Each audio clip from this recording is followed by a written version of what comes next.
Hola, esta entrega es continuación de la capa de enlace de los videos que habíamos entregado previamente de esta capa. Previamente habíamos revisado por ahí en alguna entrega anterior algunos ejemplos de topologías, ¿sí? Y habíamos mencionado por ahí algunas de las características que tenían las redes de difusión y las redes de conexión de punto a punto. Como ejemplo de estos dos tipos de redes tenemos, por ejemplo, la topología de bus en la cual se utiliza la difusión como un mecanismo para poder hacer la entrega de paquetes, la entrega de tramas, en el caso de la capa de enlace. Y uno de los ejemplos que habíamos mencionado por ahí de conexiones punto a punto pues era la topología de anillo, en la cual teníamos conexión entre dos nodos adyacentes y el envío de las tramas se hacía haciendo circular estos nodos, haciendo que estos nodos viajaran de un nodo al otro hasta que lograran llegar a su destino, siguiendo generalmente un sentido en la dirección en la que se transmiten las tramas. Se lleva a cabo en un solo sentido, en el caso de la topología de anillo. ¿Sí?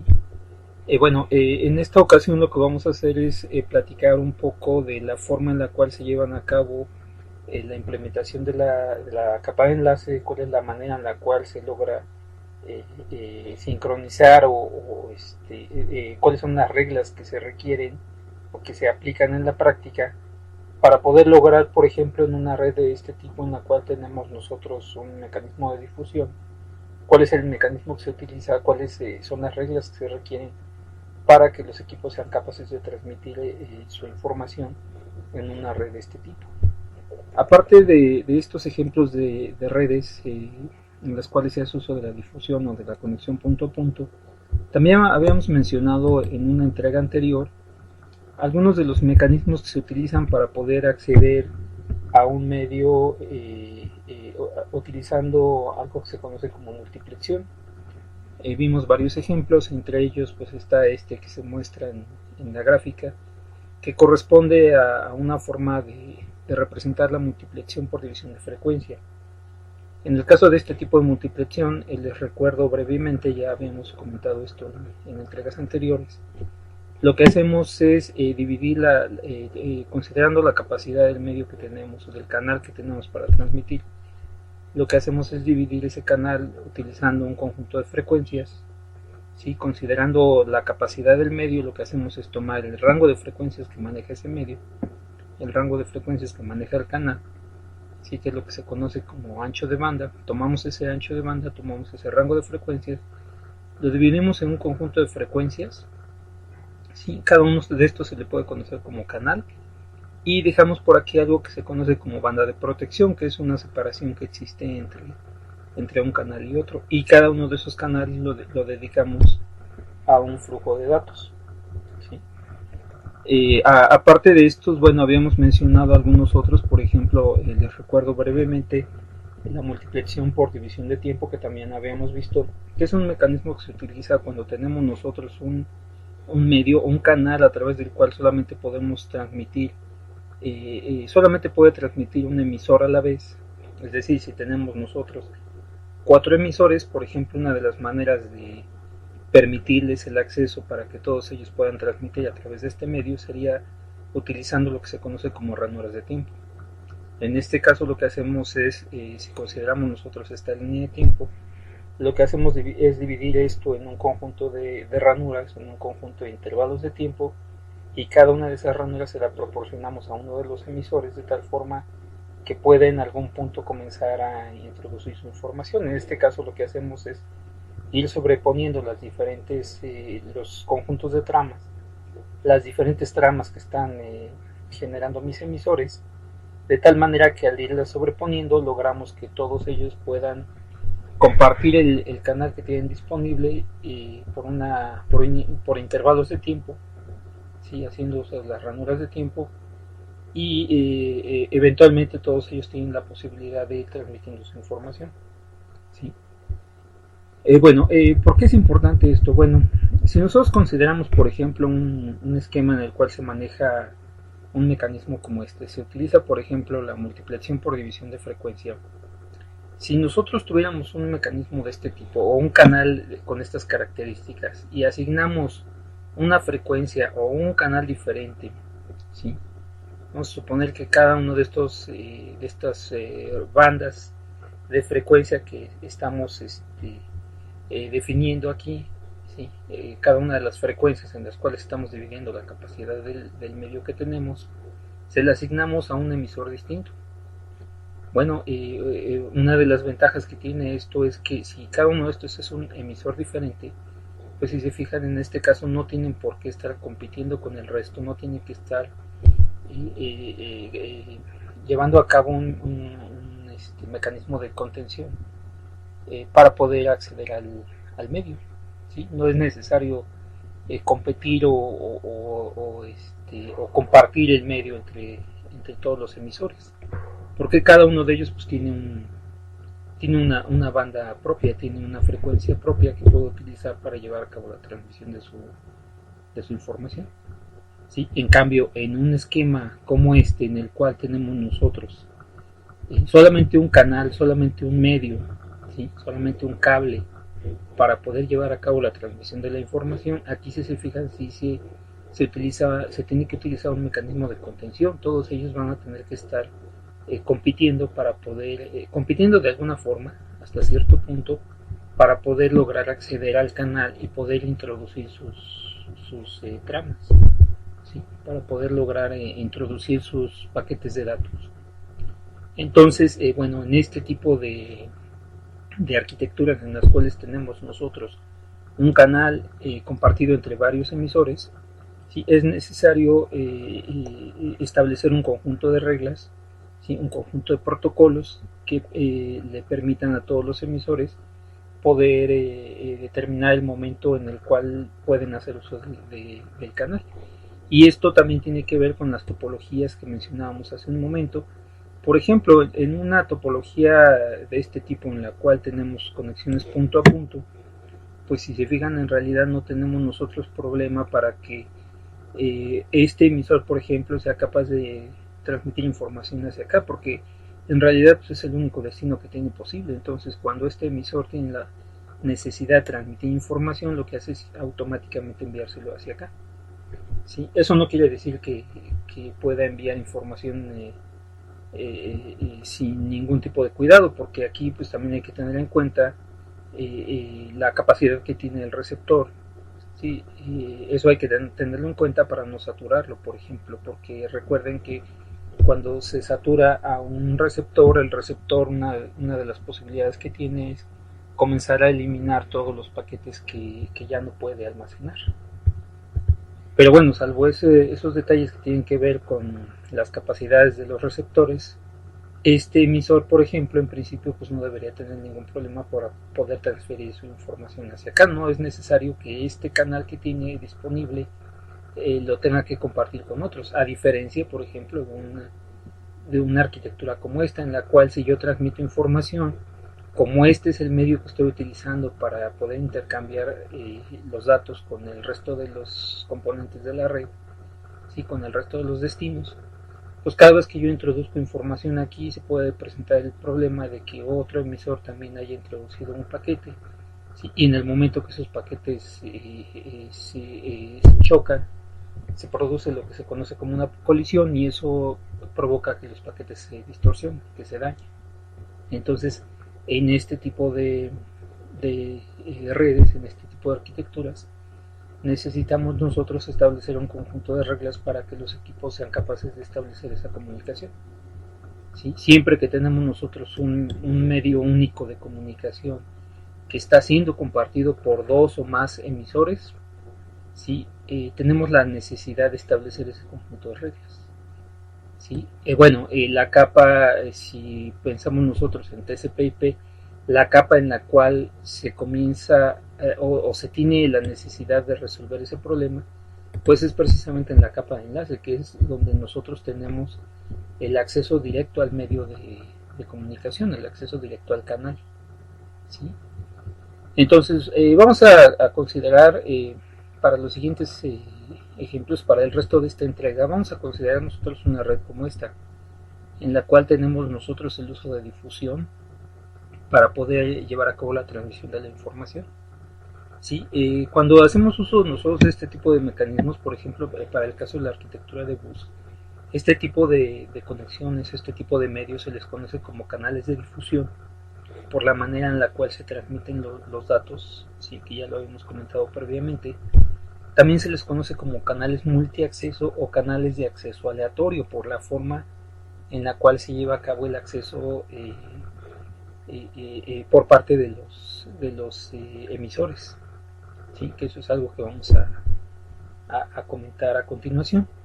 Bueno, en este tipo de esquemas, en este tipo de arquitecturas, ese conjunto de reglas que se utilizan o que se establecen para poder determinar la forma en la cual los emisores pueden tener acceso al medio, ¿sí? Cuáles son las reglas que se tienen que seguir para acceder al medio, ¿sí? Están contenidos dentro de algo que generalmente se le conoce como la subcapa MAC o la subcapa de control de acceso al medio, o simplemente como también se le puede conocer como la capa de control de acceso al medio, que es la parte de la capa de enlace en la cual se determinan precisamente las reglas que hay que seguir para acceder al medio. ¿Sí? Eso se conoce generalmente como la capa MAC o subcapa MAC, depende de qué autor estén ustedes consultando, pero bueno, finalmente esa capa es la capa en la cual se determinan las reglas que vamos a utilizar para poder tener acceso al medio, los protocolos que tienen que observar todos mis emisores para poder lograr establecer la comunicación cuando tenemos nosotros un medio compartido como este. Bueno, ahora hay algunos detalles aquí que es importante tener en cuenta, que tienen que ver, entre otras cosas, con la asignación del acceso al canal. ¿Sí? Por ejemplo, para los casos que mencionamos anteriormente, por ejemplo, cuando hacemos uso de división de multiplexación por división de frecuencia, ¿sí? El caso en el cual veíamos que la capacidad del canal lo dividimos en un conjunto de frecuencias con una banda de protección entre ellas, y cada una de esas frecuencias la podemos considerar como un canal independiente, y cada uno de esos canales se lo podemos asignar a un emisor. Sí, en ese caso lo que estamos haciendo nosotros es llevar a cabo una asignación estática del canal. ¿Sí? Lo que hacemos es a cada uno de los emisores pues le asignamos una de las frecuencias, ¿sí? Y como esa frecuencia es independiente del resto, pues entonces cada uno de ellos puede tener una asignación estática. No es necesario estar compitiendo o estar esperando a que los demás hagan uso del canal para poder hacer uso, en mi caso. Cada uno de ellos puede llevar a cabo la transferencia de su información de manera independiente. Sí, ahora, en el caso de los otros ejemplos que hemos mencionado antes, por ejemplo, uno de ellos es la multiplicación por división de longitud de onda, que si se acuerdan, lo habíamos ejemplificado para el caso con el caso de la fibra óptica. ¿Sí? En la cual se utiliza una longitud de onda diferente para poder lograr interponer una serie de transmisiones haciendo uso de una sola fibra óptica.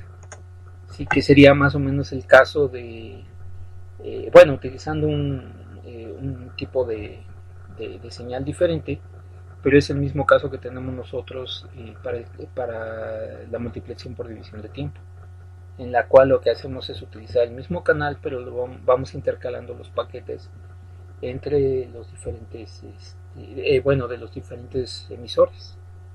¿Sí? En estos casos, cuando hacemos nosotros uso de un solo canal y ese canal lo tenemos que compartir entre los demás, tenemos que llevar a cabo nosotros algo que se conoce como asignación dinámica. ¿Sí? Y aquí permítanme hacer una corrección, porque aquí mencionamos nosotros dos tipos de fibra óptica por ahí. Uno de ellos era la fibra óptica monomodo y la otra era la fibra óptica multimodo.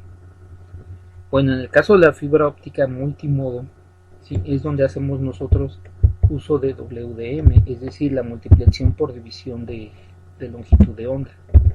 ¿Sí? Y en ese caso lo que estamos haciendo es utilizar un mecanismo muy parecido al que se utiliza con la división de frecuencia, porque cada una de las transmisiones que tenemos nosotros se utiliza se le puede asignar un canal como si fuera un canal diferente. En el otro caso, que en realidad no es multiplexación por división de longitud de onda, la división de tiempo también la podemos establecer nosotros o la podemos utilizar cuando hacemos uso de fibra óptica, pero en fibra óptica de tipo monomodo, en la cual solamente tenemos la posibilidad de transmitir un haz de luz. Solamente se utiliza una longitud de onda para llevar a cabo la transferencia de la información. Entonces, bueno, haciendo esa corrección, entonces la asignación estática, ejemplos de eso, sería la multiplicación por división de frecuencia y la multiplicación por división de longitud de onda. ¿Sí? La multiplicación por división de tiempo es un mecanismo que tendríamos que utilizar cuando tenemos nosotros un canal único, ya sea que se esté representado por un canal, por un cable de fibra, algún tipo de cable de fibra, monomodo, o bien un cable de algún tipo de cable de cobre, por ejemplo. ¿Sí? Bueno, más adelante también vamos a mencionar algunos otros detalles que tienen que ver con capas de enlace, pero de redes inalámbricas, en donde vamos a encontrar algunos detalles interesantes por ahí, pero eso lo haremos en una entrega posterior. Ahora, algunos detalles que son importantes cuando consideramos nosotros la asignación dinámica, entre otras cosas, pues tienen que ver con lo siguiente. Por ejemplo, hay que considerar que los diferentes emisores que tenemos nosotros van a generar una serie de tramas que corresponden a flujos de datos diferentes. En ese sentido, pues tenemos que cada uno de los emisores maneja un tráfico diferente, un tráfico independiente. Además, cuando nosotros estos mecanismos de asignación dinámica del canal los utilizamos cuando tenemos un canal único. Por ejemplo, para la multiplicación por división de frecuencia no sería necesario, porque en ese caso lo que hacemos es definir toda una serie de canales, ¿sí? Una serie de canales independientes. Además, para la asignación dinámica, lo que hacemos es considerar que solamente contamos con un solo canal que tiene que ser compartido entre varios. Ahora, otro detalle que también puede ser importante es la detección de colisiones, como el caso que veíamos nosotros para las redes de difusión, por ejemplo, ¿no? El caso que teníamos aquí de una arquitectura de tipo bus, en la cual si un emisor introduce un paquete o introduce una trama, por ejemplo, durante el tiempo en el cual esta trama comienza a viajar a través del medio, puede llegar a producirse una colisión con otro eh, eh, por la por las tramas que está transmitiendo otro emisor. Entonces, bueno, otro detalle importante aquí pues es la detección de colisiones, ¿sí? Otro más que va a ser importante también, lo vamos a ver a continuación, es la manera en la cual se maneja el tiempo, la línea de tiempo que consideramos nosotros para ir midiendo, por ejemplo, la cantidad de información que ha transmitido cada uno de mis emisores. Sí, esa línea de tiempo o ese tiempo que tenemos disponible en el canal lo podemos manejar ya sea como un tiempo continuo o bien establecer lo que se conoce como ránulas de tiempo, de tal manera que los emisores tengan que adaptarse al inicio y fin, a las marcas de inicio y fin de las ránulas de tiempo. ¿Sí? Bueno, eso lo veremos más adelante. Y otro detalle también que puede ser importante es la detección de portadora, o cuando no se maneja la detección de portadora. ¿Qué quiere decir esto? Bueno, la portadora en este contexto no es otra cosa más que una señal que va a estar viajando permanentemente o se va a estar transmitiendo permanentemente a través del medio de comunicación, ¿sí? De tal forma que, por ejemplo, los emisores tienen la posibilidad de detectar si esa portadora se está transmitiendo en este momento. Quiere decir que posiblemente no haya nadie transmitiendo. Si yo solamente detecto la portadora, es decir, detecto esa señal que se transmite de manera permanente, eso podría indicarme, por ejemplo, que en este momento nadie está haciendo uso del canal, y posiblemente en este momento yo decida comenzar a hacer mi transmisión de datos. ¿sí? Si en algún momento yo reviso la información que está viajando a través del medio y en lugar de la portadora, en lugar de esa señal, detecto yo un flujo de datos diferente, eso lo puedo interpretar como un conjunto de datos que se están transmitiendo en este momento. Sí, a grandes rasgos, la portadora tiene algunas otras características que tienen que ver más con cuestiones electrónicas que no vamos a abordar por el momento. Pero pueden ustedes verlo simplemente como una señal que se transmite a través del canal. ¿Sí? En un momento posiblemente quede más clara esa parte. Bueno, ahora, de algunos de los protocolos que se han propuesto para manejar el acceso múltiple o la asignación de canal o el uso de compartido de los canales cuando hacemos uso o cuando tenemos nosotros esquemas de difusión, arquitecturas de difusión. Algunos de los que se han propuesto son, por ejemplo, estos. Hay un par que se conocen como Aloha. Sí, uno de ellos se conoce como Aloha puro, que es el que yo les voy a platicar a continuación. Y ahorita les comento qué vamos a hacer con el de Aloha ranurado. Entonces, bueno, en el caso del Aloha puro, recuerden que estamos nosotros considerando una red de difusión. Por ejemplo, pueden pensar en el bus.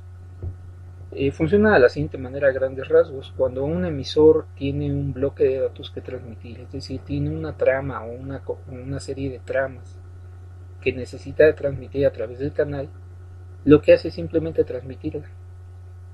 ¿Sí? Simplemente en el momento que tiene lista una trama, lo que hace es introducir esa trama en el canal. ¿Sí? Como vimos anteriormente, se pueden producir colisiones. Para que este tipo de protocolo funcione, debe ser capaz de detectar las colisiones, que eso es algo que tiene que ver un poco con las características del tipo de señal que se utiliza para poder transmitir la información.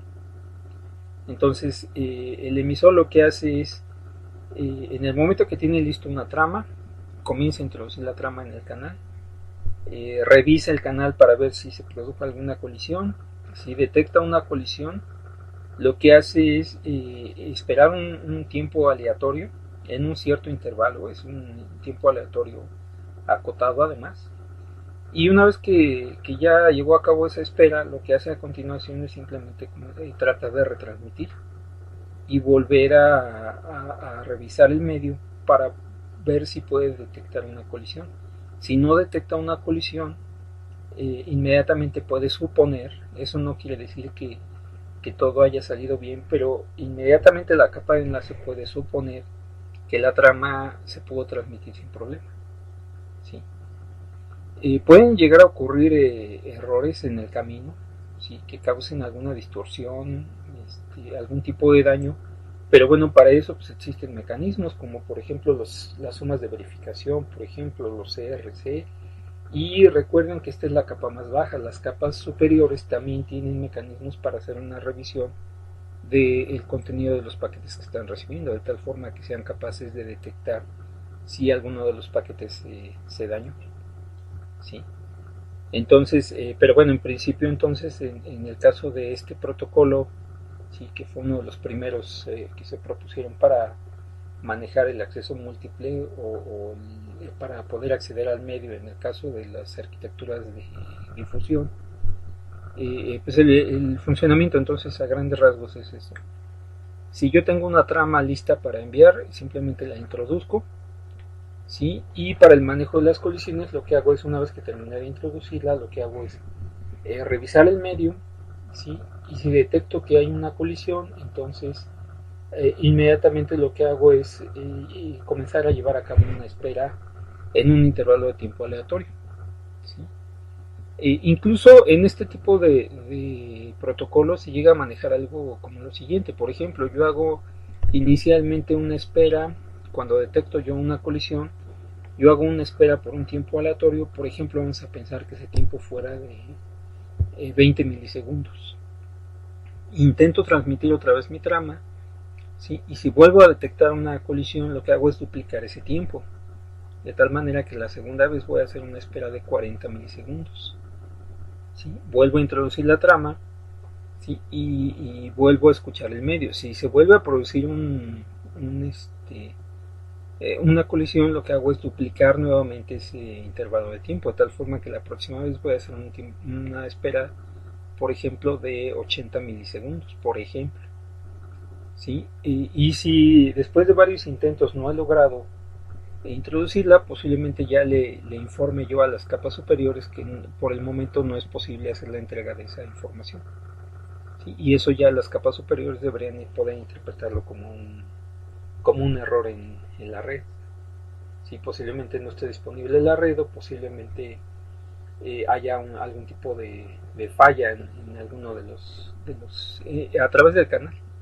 ¿Sí? En alguno de los dispositivos. Por ejemplo, esa es una de las maneras, por ejemplo, en las que se maneja esto.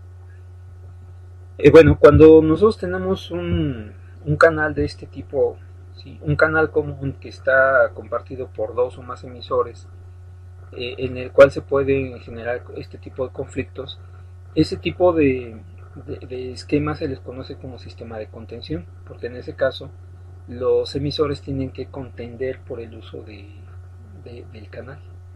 Entonces esto es lo que se conoce como sistemas de contención en este contexto de la capa de enlace. ¿Sí? No es otra cosa más que un mecanismo o más bien un medio en el cual tenemos nosotros un canal, ¿sí? Una arquitectura en la que tenemos nosotros un canal, ¿sí? Un canal único que está siendo compartido por varios, en el cual al hacer uso de ese canal se pueden llegar a provocar o pueden llegar a aparecer problemas, por ejemplo, de colisiones. ¿Sí? Se pueden llegar a generar ese tipo de conflictos. Entonces, eso se le conoce como un sistema de contención. ¿Sí? Bueno, para tener un poquito más claro el funcionamiento del Aloha Puro, ¿sí? Podemos revisar nosotros este esquema. Por aquí está la referencia de la imagen. ¿Sí? Es una imagen de uno de los libros de texto que hemos estado llevando. ¿Sí? Y funciona de la siguiente manera. ¿Sí? Esta parte de aquí la podemos nosotros interpretar como una línea de tiempo. El tiempo transcurre en este sentido, ¿sí? Como se indica por aquí. ¿Sí? Y funciona de la siguiente forma. Entonces, vamos a suponer que en este caso estos de aquí serían los emisores, ¿sí? Y en este instante de tiempo el emisor E tiene una trama que transmitir. Entonces lo que hace es, en ese momento, transmite su trama. Sí, y además una vez que la transmitió, una vez que la introduce en el canal, lo que hace es quedar a la escucha para ver si se produce algún tipo de colisión. ¿Sí? La trama comienza a viajar a través de este medio, ¿sí? Y en este instante de tiempo, ¿sí? El emisor A también tiene una trama que transmitir. ¿Sí? Este emisor ya terminó de transmitir su trama. ¿Sí? Y en el momento que terminó, hay una pequeña separación aquí, de tal forma que el emisor A puede introducir su trama sin ningún problema. ¿Sí? Antes de que termine de transmitir esta trama, ¿sí? El emisor B tiene una trama que transmitir. ¿Sí? Y como no existe un mecanismo a través del cual yo pueda verificar si en este momento alguien más está transmitiendo, pues entonces el emisor B lo que hace es simplemente comienza a introducir su trama aquí y aquí se comienza a producir la colisión. ¿Sí? Eso lo que va a hacer pues, es provocar que estas dos tramas se dañen. ¿Sí? Además, el funcionamiento de Aloha Puro, como habíamos comentado, es el siguiente. Este emisor no va a poder determinar si existió una colisión hasta después de que termina de transmitir su trama. Entonces, esta trama se comenzó a transmitir, no terminó de transmitirse cuando el emisor B comenzó a transmitir la suya. Si el emisor B termina de transmitir la suya, esta trama va a provocar una colisión con esta, y justo en este tiempo, ¿sí? El emisor D también comienza a transmitir su trama. ¿Sí? Y si se fijan, estas tres tramas, parte de las tramas se sobreponen, y eso va a provocar una colisión y va a provocar también que las tres tramas se dañen, ¿sí? Y que en algún punto tengan que ser retransmitidas posiblemente. ¿Sí? Los receptores van a tener que desecharlas porque de alguna forma van a poder detectar o deberían poder detectar que esas tramas están dañadas. ¿Cómo se hace eso? Pues a través de, por ejemplo, de las sumas de verificación o de los bits de paridad o de CRC. ¿Sí? Entonces aquí ya tuvimos un problema. En este instante de tiempo, por ejemplo, el emisor E tiene la necesidad de transmitir otra trama diferente. Como justo en este punto no hay nadie que esté transmitiendo, pues logra introducir su trama sin ningún problema. Termina de transmitirla y inmediatamente el emisor C requiere transmitir su trama, puede hacerlo y no se sobrepone con ninguna. Lo mismo pasa con esta trama del emisor D.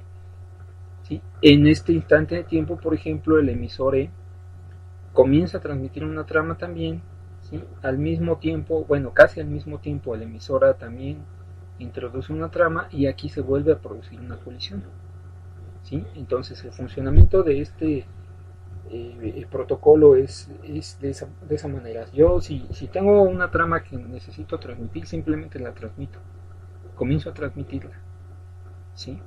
Una vez que terminé, hasta que terminé, entonces reviso el medio para ver si puedo detectar una colisión. En caso de que haya una colisión, pues lo que voy a hacer es llevar a cabo una espera aleatoria. Por ejemplo, esta parte de aquí la podríamos interpretar de la siguiente forma. Este emisor comenzó a transmitir su trama, terminó de transmitirla, ¿sí? Cuando terminó de transmitirla se dio cuenta que apareció se produjo una colisión con la trama del emisor B, y entonces lo que hace es llevar a cabo una espera aleatoria durante este intervalo de tiempo y después intenta nuevamente transmitir su trama. Si vuelve a detectar una colisión, va a tener que llevar a cabo aquí otra espera aleatoria para poder introducir nuevamente su trama, ¿sí? Entonces, bueno, a grandes rasgos es el funcionamiento de ese protocolo que se conoce como aloja pura, ¿sí?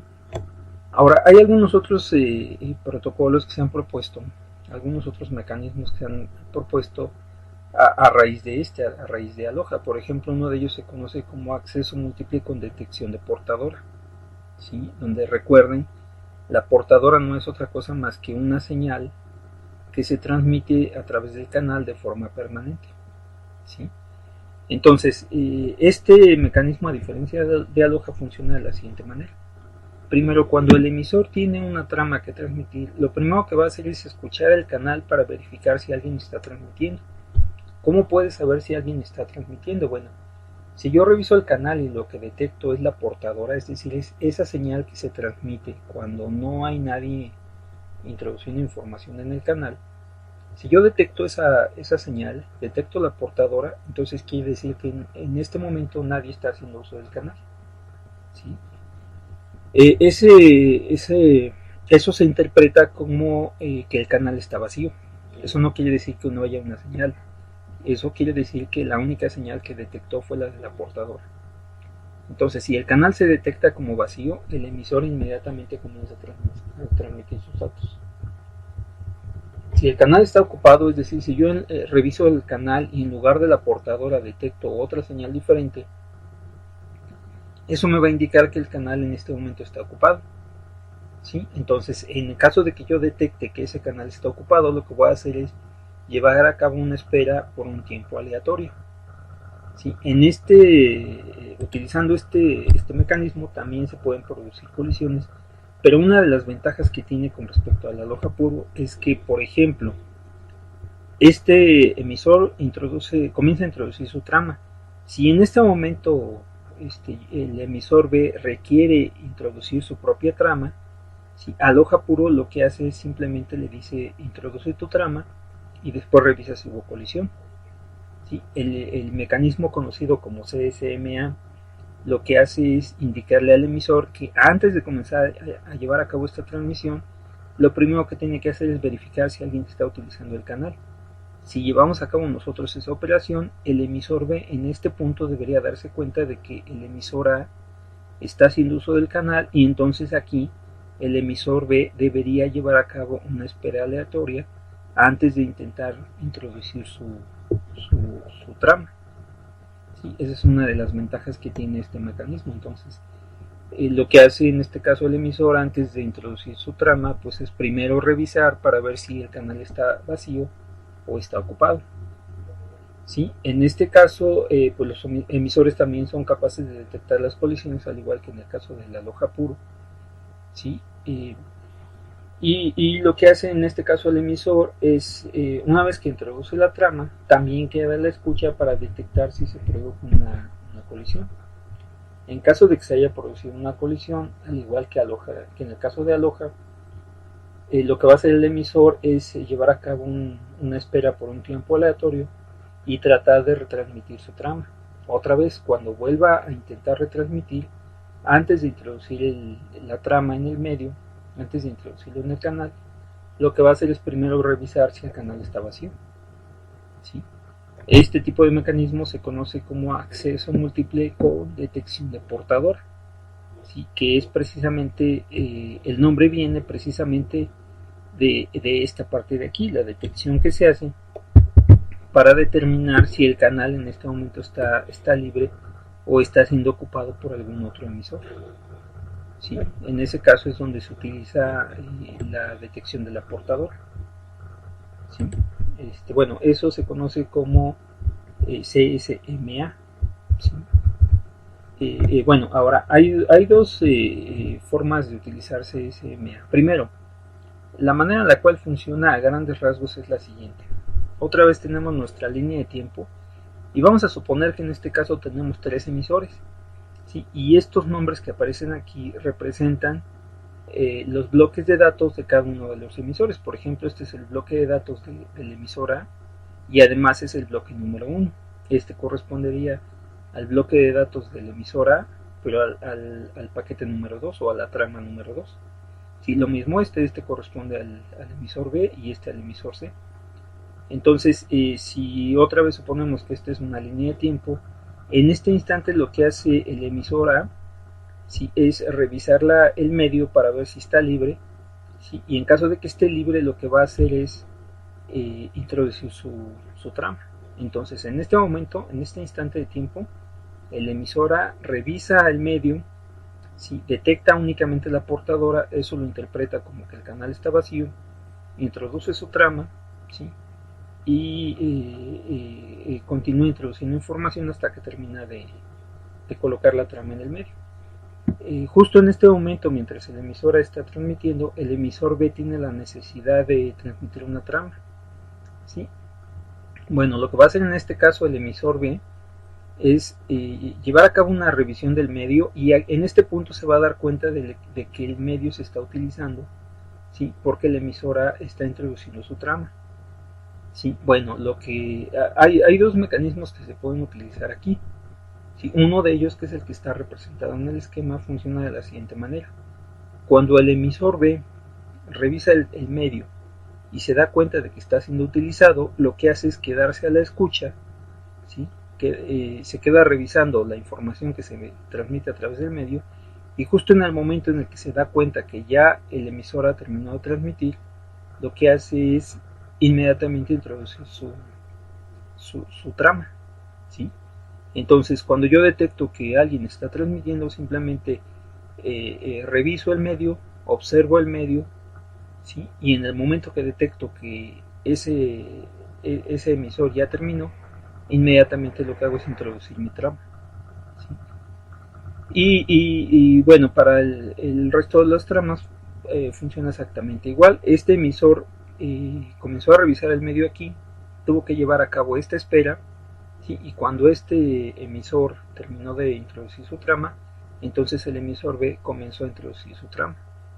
Si en este punto el emisor A, por ejemplo, requiere introducir una segunda trama, lo que va a hacer es otra vez revisar el medio, va a detectar que el medio está en uso porque el emisor B está introduciendo esta trama, y entonces va a esperar a que este emisor termine de transmitir. Una vez que termine de transmitir, va a tratar de introducir su trama inmediatamente, ¿sí? Ahora, ¿qué pasa si, por ejemplo, en este segundo caso tenemos nosotros el emisor B está introduciendo su trama? En este instante el emisor A revisa y se da cuenta de que está en uso, y entonces tiene que llevar a cabo esta espera, y antes de que el emisor B termine de introducir esta trama, el emisor C también tiene la necesidad de hacerlo. Entonces el emisor C en este punto revisa el medio, se da cuenta también que está siendo utilizado, y entonces lo que hace es monitorear el medio, ¿sí? Para ver en qué momento el emisor B termina.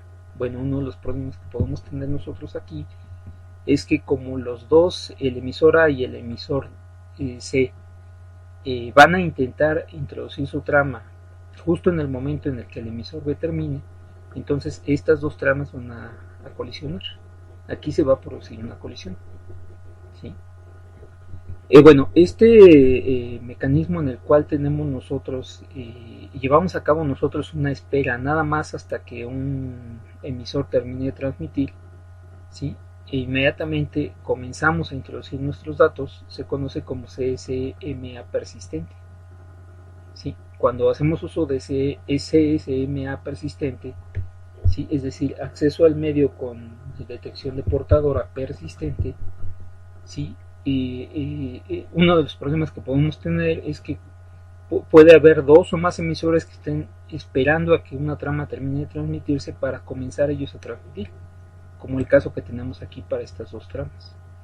¿Sí? Eso, uno de los problemas que nos puede provocar es que puede generarnos una cantidad grande de colisiones. ¿Sí? Bueno, para resolver un poquito ese problema, ¿sí? Hay otro tipo de CSMA que se conoce como CSMA no persistente, ¿sí? Que lo que hace es, en lugar de, cuando yo tengo la necesidad de llevar a cabo una transmisión, por ejemplo, el emisor C trata de introducir su trama y en este punto se da cuenta de que el medio se está utilizando porque el emisor B está transmitiendo, ¿sí? En lugar de esperar a que este emisor termine, lo que va a hacer es llevar a cabo aquí una espera aleatoria, ¿sí? Por un intervalo de tiempo aleatorio, ¿sí? Y lo mismo va a hacer el otro emisor, ¿sí? Este emisor en ese caso lo que va a hacer es, en el momento que se da cuenta de que alguien está utilizando el medio, lo que hace es inmediatamente, ¿sí? Intentar una espera, ¿sí? Quedar a la espera, pero por un tiempo aleatorio.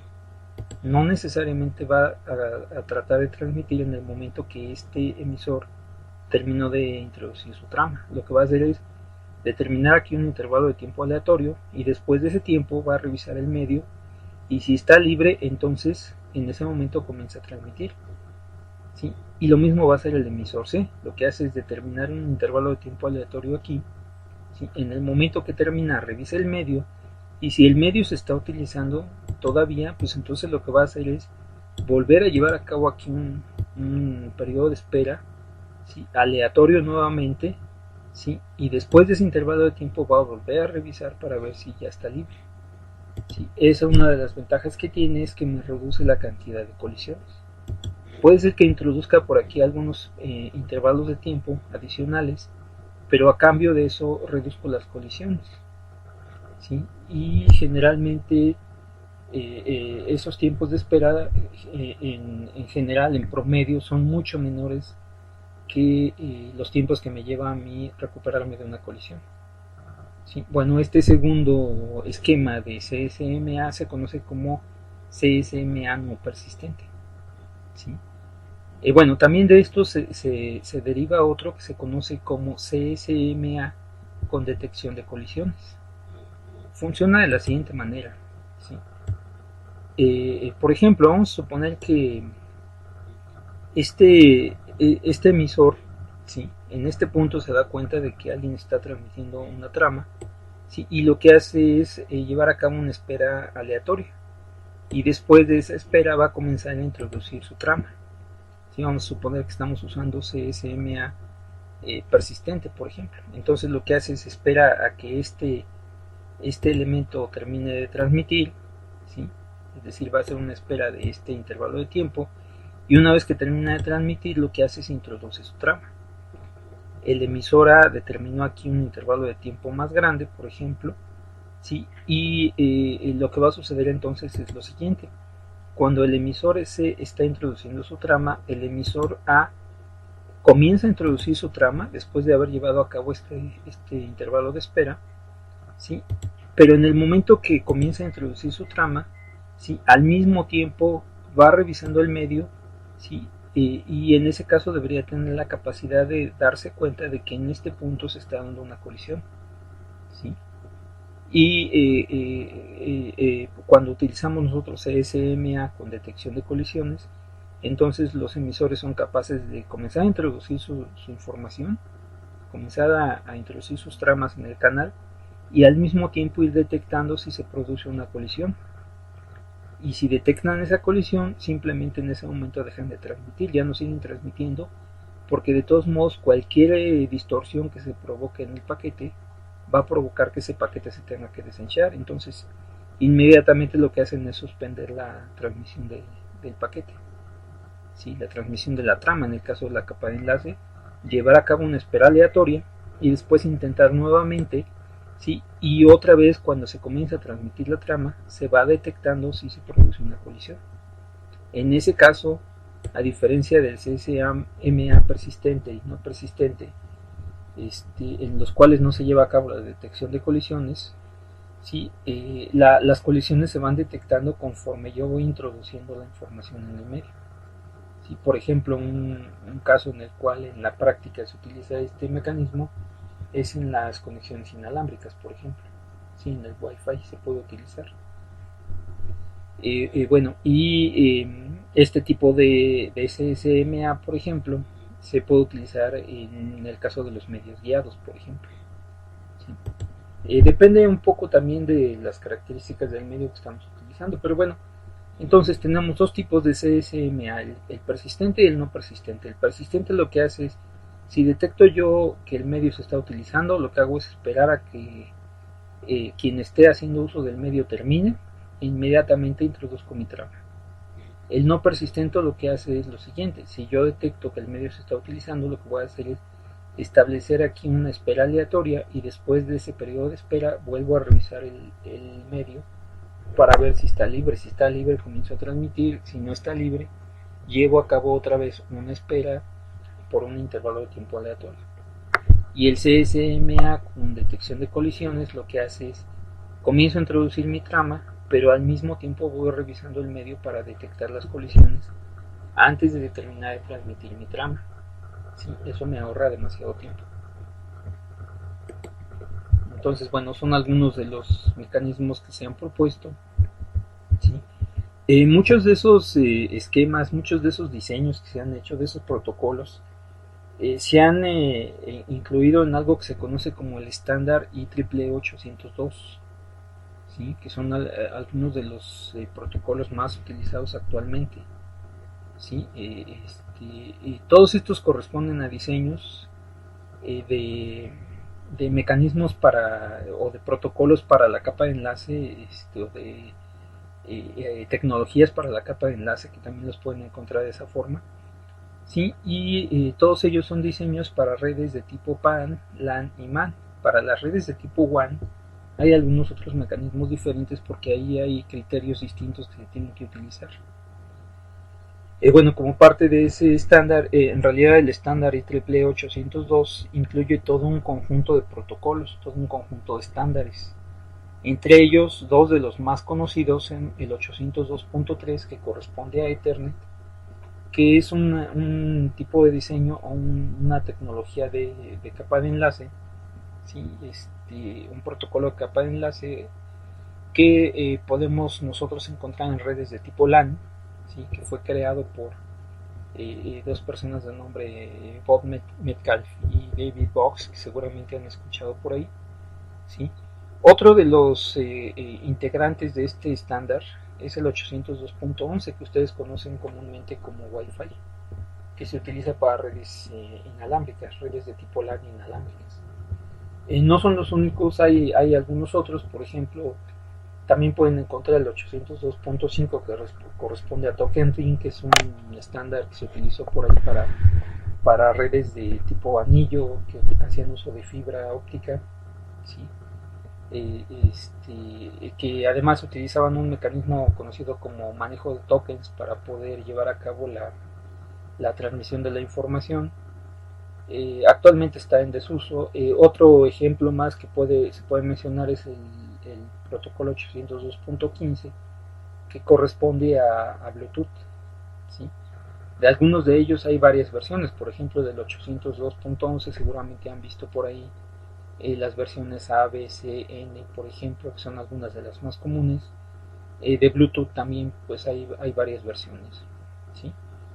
Bueno, nosotros lo que vamos a hacer es platicar un poquito acerca del 802.3, algunos detalles interesantes, ¿sí? ¿Qué es lo que conocemos nosotros actualmente como Ethernet?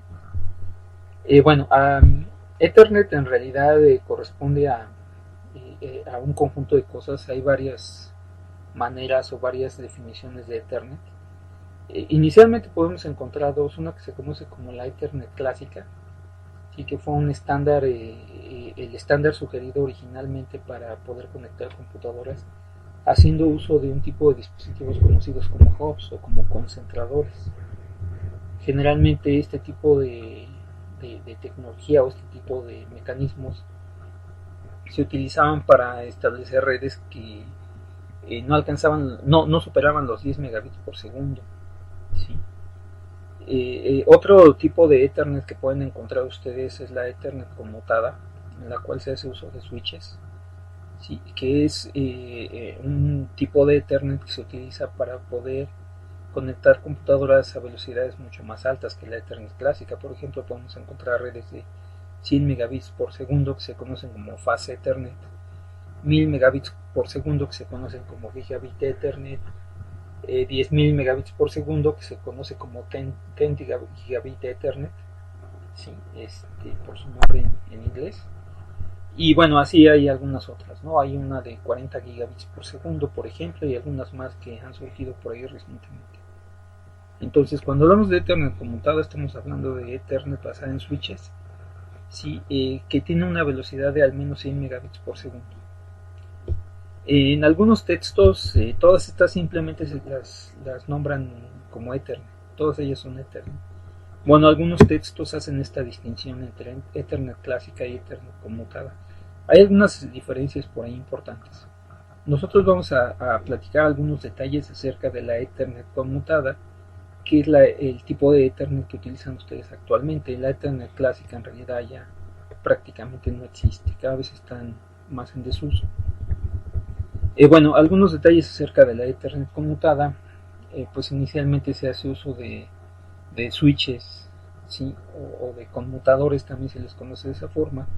Sí, se hace uso de switches para conectar los equipos, que es un tipo de dispositivo que por ahí ya mencionamos algunos detalles. Más adelante vamos a mencionar algunos otros más. Vamos a revisar con detalle el funcionamiento.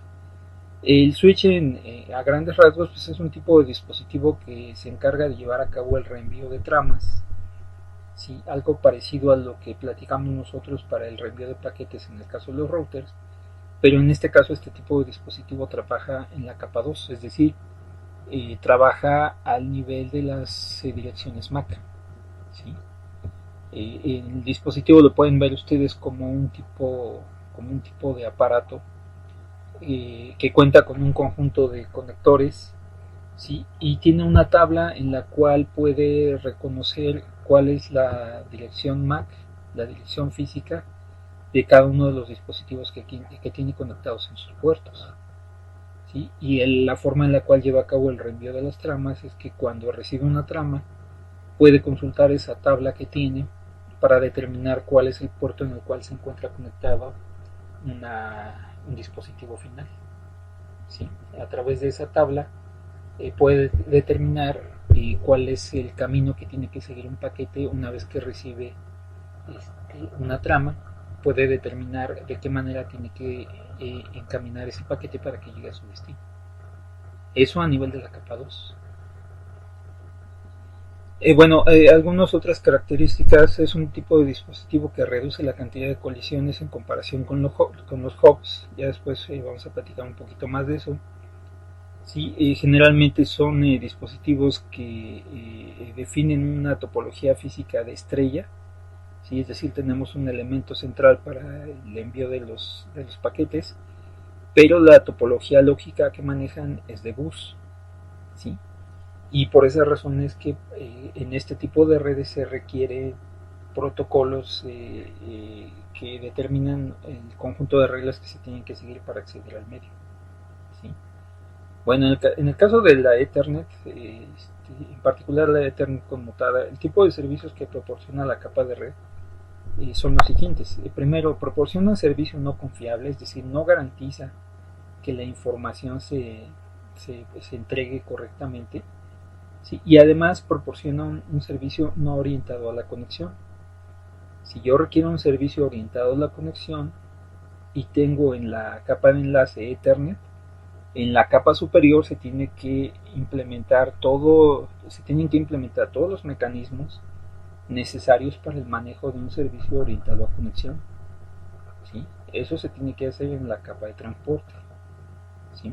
No, eso bueno porque la capa de enlace, si estamos haciendo uso de Ethernet, no nos proporciona ese tipo de servicio. Pero bueno, las capas superiores lo pueden hacer. En particular, para un servicio orientado a conexión, pues podemos recurrir a la capa de transporte.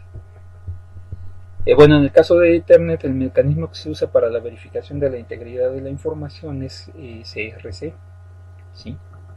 Y si recuerdan por ahí, se había comentado en entregas anteriores, me parece que con Omar habían comentado que algunos de los mecanismos utilizados pueden ser, por ejemplo, los bits de paridad, las sumas de verificación, y por ahí les tocó a ustedes revisar CRC. Bueno, Ethernet hace uso de CRC para verificación de la integridad. ¿Sí? Este protocolo se conoce como, o está registrado como el estándar 802.3, ¿sí? Dentro de AAA, de la organización IEEE, está reconocido como el 802.3 y hace uso de CSMACD para determinar la forma en la cual se accede al medio, que es precisamente uno de los mecanismos que comentamos hace un momento. Entonces se hace uso de CSMACD para acceder al medio, se hace uso de CRC para la verificación de la integridad, se proporciona un servicio no confiable y no orientado a la conexión, ¿sí? Y en particular en el caso de Ethernet es un tipo de estándar que comprende tanto la capa física como la capa de enlace, es decir, se encarga de los mecanismos necesarios para acceder al medio, ¿sí? Los mecanismos para poder contender por ese medio, acceder al medio y manejar los problemas que se puedan provocar, por ejemplo, por el caso de las colisiones, ¿sí? Pero también determina cuáles son las características que debe tener la capa física, es decir, qué tipo de medios o qué tipo de cableado podemos utilizar, por ejemplo, y qué tipo de dispositivos, porque bueno, aquí sí, como pueden ustedes notar, estamos determinando nosotros que se va a hacer uso de switches para el intercambio de las tramas, ¿sí? Y por ahí también se determina cuál es el tipo de tecnología que se utiliza para establecer la comunicación entre los equipos. Por ejemplo, entre otras cosas, podemos encontrar términos como estos: 10 base T, 100 base T, 10 base 2, 100 base LX, por ejemplo, 100 base FX, entre otros. Y aquí, bueno, es importante también tener en cuenta cuál es el significado de ese tipo de términos. ¿Sí? Por ejemplo, qué significa 10 base 2, 10 base 5, 10 base T, 10 base FX, por ejemplo. ¿Sí?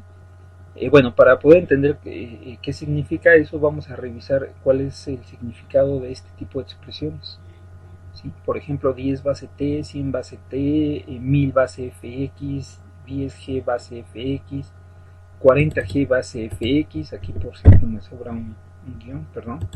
¿Sí? Bueno, la manera en la cual el significado de ese tipo de expresiones es la siguiente. El primer número que tenemos aquí, ¿sí? Corresponde o me indica cuál es la velocidad de la conexión que tengo, cuál es la velocidad de la red en la que estoy trabajando. Por ejemplo, este 10 de esta expresión indica 10 megabits por segundo. Este 100 indica 100 megabits por segundo. En el caso de este 1000 quiere decir 1000 megabits por segundo. ¿Sí? Y cuando tenemos nosotros este valor y a continuación la letra G, eso me indica 10 gigabits por segundo. Por ejemplo, en este caso tenemos 10 gigabits por segundo, este quiere decir 40 gigabits por segundo. ¿Sí? Entonces ese tipo de expresiones indican la velocidad del medio que estoy utilizando.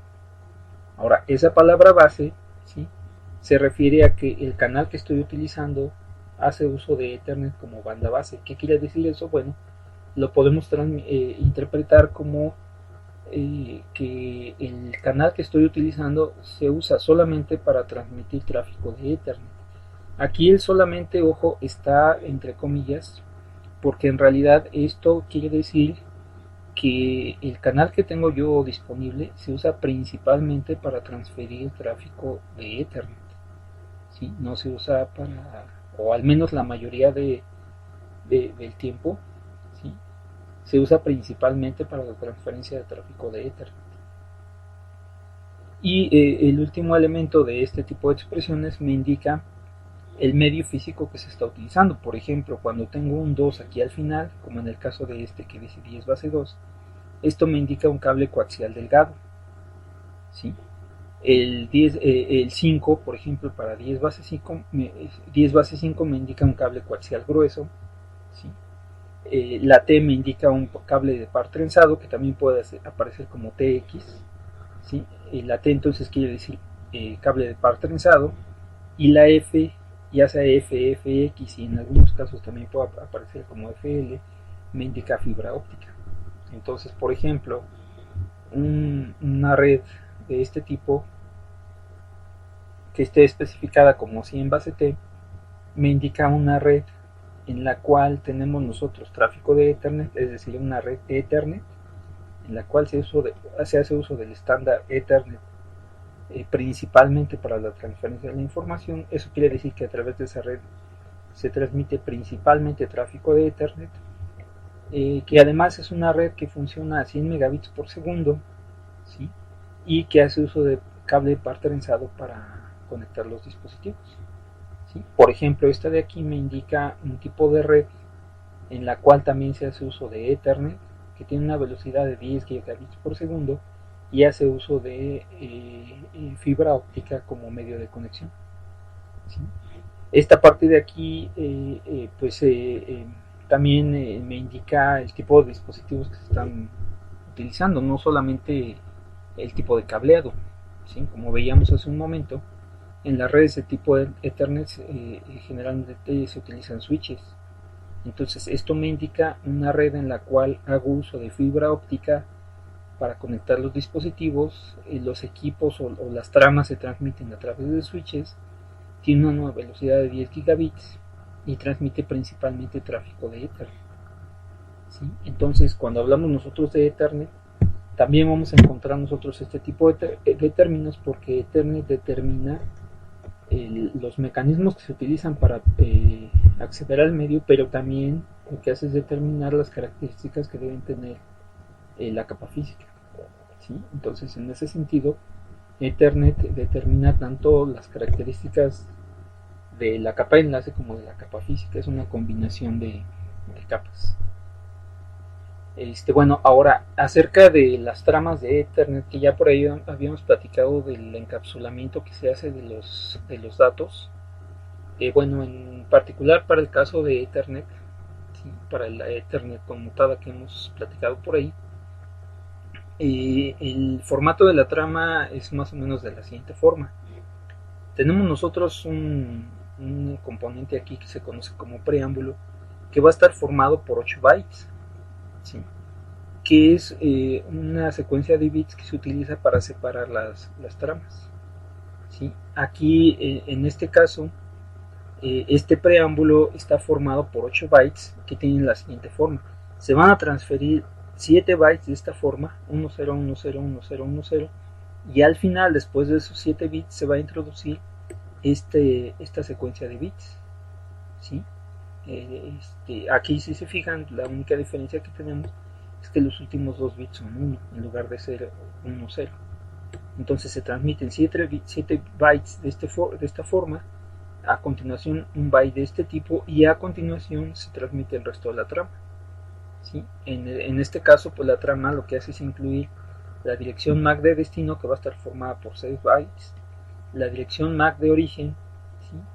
Que estas, bueno, por ejemplo, la dirección MAC de destino se determina utilizando el protocolo ARP, que ya por ahí se mencionó, ¿sí? La dirección MAC de origen, bueno, pues la tomamos del equipo de origen, ¿sí? Y aquí, a continuación, después de esos 2 datos, vamos a introducir un campo de 2 bytes que va a contener algo que se conoce como tipo, ¿sí? en una trama Ethernet podemos nosotros indicar cuál es el tipo de protocolo de capa de red que estamos transmitiendo por aquí. ¿Sí? ¿Qué tipo de información estamos transportando? ¿Sí? Por ejemplo, aquí podemos tener dos posibilidades. Una de ellas es que estemos transportando, por ejemplo, un datagrama de IP, ¿sí? Es decir, un paquete de datos de la capa de red, o bien que estemos transmitiendo una trama que contiene una petición de tipo ARP. ¿Sí? Por ejemplo, esta trama podemos haberla construido de tal forma que la vamos a utilizar para preguntarle a un equipo de destino cuál es su dirección MAC, por ejemplo. Entonces, esa es la utilidad que tiene este campo de tipo. Me indica cuál es el contenido que estoy transportando dentro de esta trama. ¿Sí? Si es, por ejemplo, un paquete de IP o es un paquete de ARP. Ahora, en el campo de los datos, este es un campo variable, puede tener una longitud entre 46 y 1500 bytes. ¿Sí? Y finalmente lo que tenemos aquí es el CRC, ¿sí? Que es el mecanismo que se utiliza para verificar la integridad de la información que estoy transmitiendo. ¿Sí? En este caso, este CRC es un campo de 4 bytes y se calcula utilizando algo que se conoce como CRC32, que corresponde al polinomio que tenemos por aquí abajo. Se utiliza un polinomio de grado 32. Bueno, ustedes ya revisaron CRC, entonces esta parte ya debe ser clara para ustedes. En este caso Ethernet hace uso de CRC32, ¿sí? Es decir, hace uso de este polinomio para calcular la suma de verificación que va a incluir como parte de la trama. ¿Sí? Entonces, esa es la forma, el mecanismo que tiene Ethernet para que el equipo de destino pueda verificar la integridad de la trama que le estoy enviando. Ahora, este campo que tenemos aquí también es importante por lo siguiente. ¿Sí? Hay un tipo de dato que se tiene que determinar en todos los sistemas operativos que se conoce como MTU, ¿sí? Que quiere decir unidad máxima de transmisión. ¿Sí? Y es una unidad que me indica cuál es el tamaño máximo de datos que podemos incluir, ¿sí? Cuando yo estoy tratando de transmitir un bloque de datos a través de una red. Si por ejemplo para el caso de Ethernet, en el momento que Ethernet determina que este es el tamaño máximo del campo de datos de una trama, ¿sí? Lo que hace es indicar que todas las capas superiores se van a tener que adaptar a este tamaño. Entonces Ethernet lo que hace es determinar que el MTU, ¿sí? La unidad máxima de transmisión de datos, ¿sí? Cuando estamos haciendo uso de Ethernet es de 1500 bytes. ¿Qué quiere decir eso? Bueno, todos los paquetes que tenemos arriba, ¿sí? Arriba de la capa de enlace, es decir, tanto la capa de red como la capa de transporte van a tener que adaptarse a este tamaño, de tal forma que no superen este tamaño como máximo, considerando los tamaños de los encabezados de datos, ¿sí? Los encabezados de los paquetes que se van a generar tanto en la capa de transporte como en la capa de red, ¿sí? Esas capas no deberían superar este máximo. ¿Sí? Si superan este máximo, bueno, pues la capa de Ethernet, la capa de enlace ya no va a poder manejar ese tamaño de datos. Para eso lo que se hace pues, es considerar siempre, cuando se va a construir un paquete en cualquiera de las capas, considerar siempre cuál es la unidad máxima de transmisión que tenemos y tenemos que ajustarnos a esta. Esta lo que hace es determinar cuáles son los tamaños máximos en las capas superiores. ¿Sí? Entonces este es un dato importante. En el caso de Ethernet, este es el tamaño que se utiliza como máximo. ¿Sí? Ese dato es importante, más adelante lo vamos a utilizar. ¿Sí? Entonces a grandes rasgos esa es la forma en la cual funciona Ethernet. ¿Sí? Y bueno, ya para terminar nada más les recuerdo algunos detalles aquí importantes. En este esquema estoy incluyendo aquí tanto la dirección IP como la dirección MAC de cada uno, bueno, de un conjunto de equipos. Por ejemplo, tenemos este equipo y este equipo de aquí, ¿sí? Lo que vamos a hacer nosotros es, vamos a suponer, por ejemplo, que yo necesito llevar a cabo la transmisión desde aquí hasta acá. Entonces voy a a construir una trama A, ¿sí? Y quiero hacerla llegar aquí, ¿sí?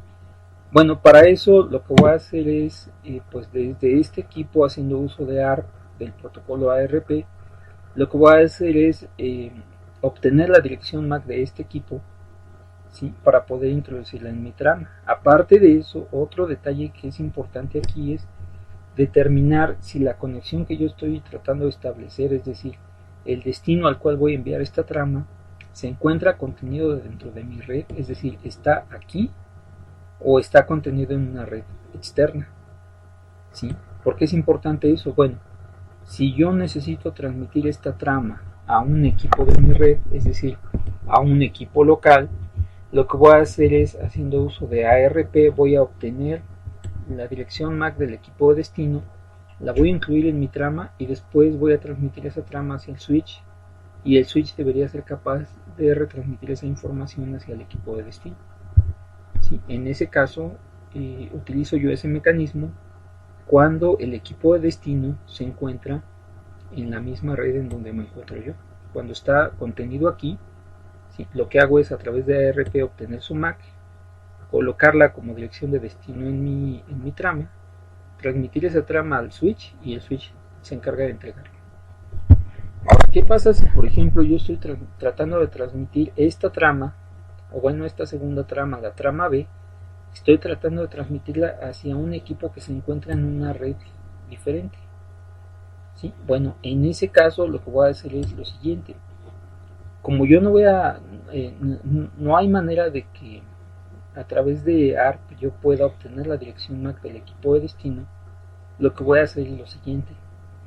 En lugar de tratar de obtener la dirección MAC del equipo de destino que está en una red diferente, lo que voy a hacer es simplemente tomar la dirección MAC del gateway, ¿sí? Primero determino yo si el equipo de destino está en una red diferente. Si está en una red diferente, entonces lo que hago es obtener la dirección MAC del gateway. Esa es la dirección de destino que voy a colocar en mi trama, por ejemplo en el caso de la trama B, y entonces le entrego la trama al switch. El switch en este caso se va a encargar de entregar esa trama al gateway, que en este caso está representado por uno de los puertos del router, ¿sí? Y ese gateway debe ser capaz de tomar esa trama y encaminarla de tal forma que pueda llegar a su destino. Por ejemplo, una de las cosas que tiene que hacer aquí en este caso, para este ejemplo estoy suponiendo que la red donde se encuentra el equipo de origen está conectada a este gateway, ¿sí? Y la red del equipo de destino tiene como gateway otro de los puertos del mismo router. En ese caso, en el momento que esta trama, ¿sí? Yo la mando al switch, el switch la retransmite hacia el gateway. En el momento que esa información llega a este puerto del router, el router lo que va a hacer es buscarle un camino.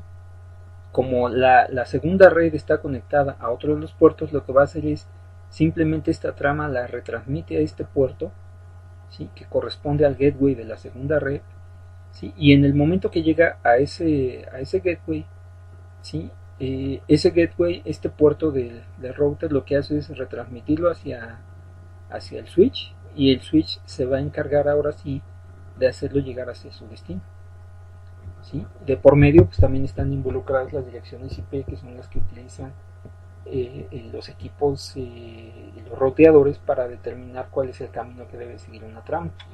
Pero realmente la conexión, si se fijan, se hace utilizando, en las capas más bajas, se hace utilizando las direcciones MAC, no las direcciones IP, ¿sí? Entonces, bueno, ese es un ejemplo nada más de la forma en la cual se llevaría a cabo la comunicación cuando yo estoy haciendo uso de una red de este tipo, ¿sí? Por ejemplo, haciendo uso de Ethernet, y yo requiero transmitir un bloque de información, por ejemplo, a un equipo local o bien a un equipo remoto. En caso de que yo requiera enviar a un equipo remoto, entonces lo que hago es dirigir la información hacia el gateway, ¿sí? Una vez que esa información llega aquí, se retransmite hacia uno de los puertos de salida, ¿sí? Y eventualmente va a poder llegar a un switch que tiene la posibilidad de entregar directamente al equipo de destino.